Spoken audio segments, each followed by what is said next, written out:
Liz Truss becoming the shortest-serving prime minister in British history, resigning yesterday, just 45 days in office. Here's what she had to say yesterday, live on this program.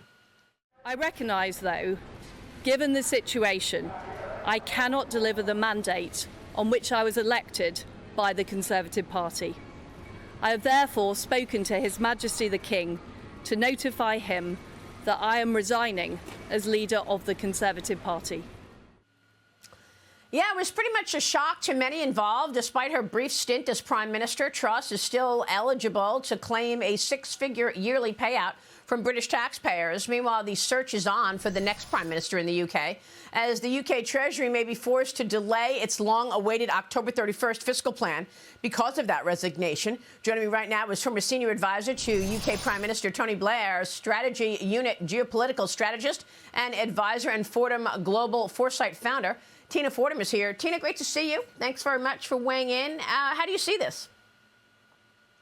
Well, good morning from London. Listen, the immediate response to Liz Truss resigning after 45 days, not outlasting the lettuce, that was the big joke here, is relief.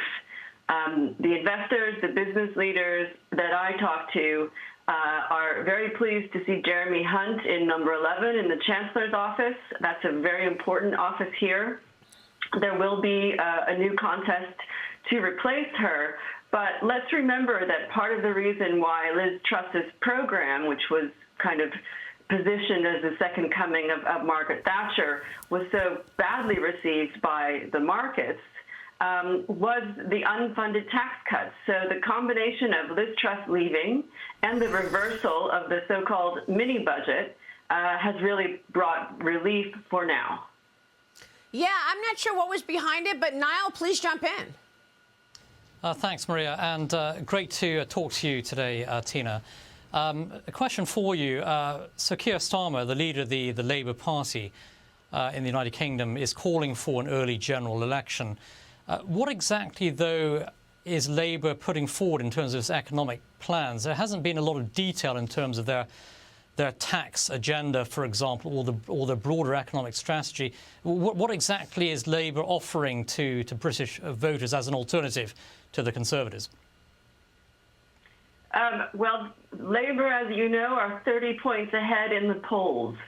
This is a staggering advantage, but it also explains why, in my view, there isn't going to be a general election. The Conservatives don't have to call one until 2 years' time, so they're going to try to muddle through. If you're 30 points ahead in the polls, you don't need to be offering an alternative except to not be these guys. Conservatives have been in power for 12 years, and, the word that dare not speak its name is Brexit. We've had we will by next week have had 5 prime ministers in this country since Brexit. We had the same number of prime ministers in 37 years before that. The fact is the Conservative Party hasn't been able to come to terms with the political unreality that Brexit has brought. Keir Starmer hasn't set the world on fire, at least in the positive sense of the word. But Conservatives are unpopular, and we must remember that these leadership contests that we've seen are not the result of a popular vote. They're the choices of, a few tens of thousands of the Conservative Party membership in the parliamentary party. Well, what Tina, about oh, sorry. Yeah, go ahead. Yeah, sorry, go ahead, Niall, please. Tina, obviously, we're not going to have a general election in the immediate term, most likely the end of 2024. And the Conservatives have the government has the power to call an election by the end of 24. But in response to my question, though, what exactly is Sir Keir Starmer offering? I mean, he hasn't put forward any kind of coherent economic agenda whatsoever. He's attacking the Conservatives, but there doesn't seem to be any kind of economic plan in place offered by the Socialists. It's just a sort of vacuum, really, in terms of policy. As I said, when you're 30 points ahead in the polls, you don't have to have a platform outlined. I don't think Labour believes that there's going to be a general election. They are simply waiting in the wings, and they are now the party of the opposition, of the alternative. I'm not here representing the Labour Party. Rob, jump in. Yeah, Tina, I'm interested. What can the Republicans learn? I mean, you know, in 18 days, the Republicans are going to take back the House, maybe even the Senate, and then the presidential election starts. What can Republicans here learn from what's going on with the conservatives in the UK? I think that's a really interesting question. I mean, as an American living in the UK for over 20 years, a lot of what I do is kind of, translate. So there are some lessons, and then there are many other areas where the political reality is just different. The UK is not nearly as polarized between parties as the US, but Liz Truss and some of the other hopefuls from the Conservative Party have been experimenting with a form of kind of libertarian nationalism. Somebody described it as Ayn Rand on steroids. And that blew up.